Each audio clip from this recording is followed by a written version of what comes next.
José Jaime, la corrupción es un mal que aqueja, que sufre México como tantos otros países del mundo. El diario El País de Madrid publica un artículo donde da cuenta de una investigación de María Amparo Casar, una analista política muy prestigiosa en México que trabaja para el Centro de Investigación y Docencia Económica, el CIDE.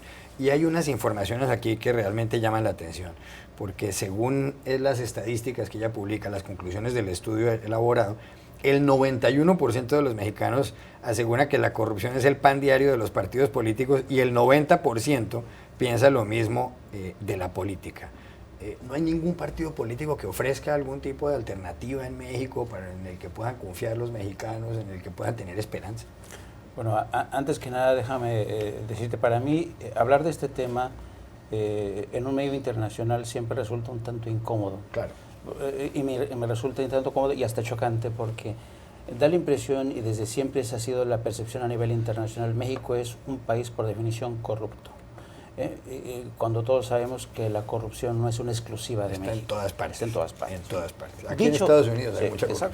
Dicho esto, efectivamente, México yo creo que es uno de los países más corruptos que hay en el orbe.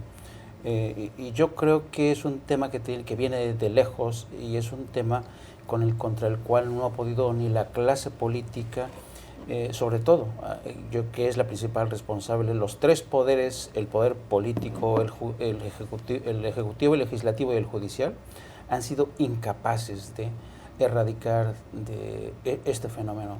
Y yo diría, no en defensa de la sociedad, pero yo me atrevería a decir incluso que los mexicanos somos corruptos en defensa propia. Me explico.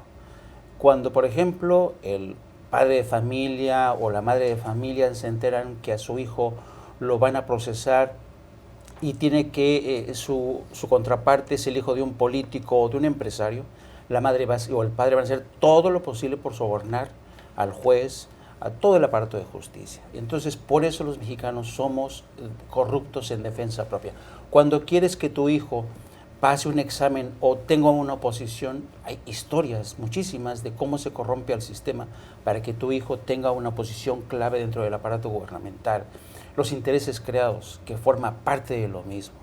Y lo grave aquí es que, como dice el estudio, efectivamente los mexicanos ya no sabemos diferenciar.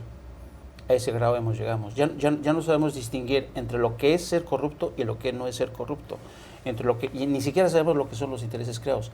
Pasó un poco como el fenómeno de los derechos humanos, que a la sociedad mexicana le costó mucho trabajo reconocer que era una violación a los derechos humanos en un país que, como suele decirse, la vida vale más bien poco, ¿no?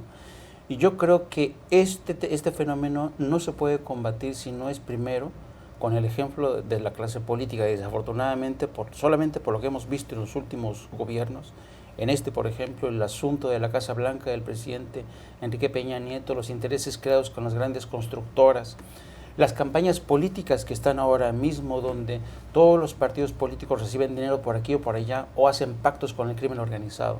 Es muy difícil realmente combatir este fenómeno. Por eso digo que los mexicanos nos hemos convertido en corruptos, pero en defensa propia. No es que lo esté justificando, pero es que la raíz del problema sigue ahí y mientras no se combata, no se va a poder erradicar. ¿Cómo será el problema que un presidente colombiano, a Julio César Turbay Ayala, le atribuyan una frase? Él decía, hay que reducir la corrupción a sus justas proporciones.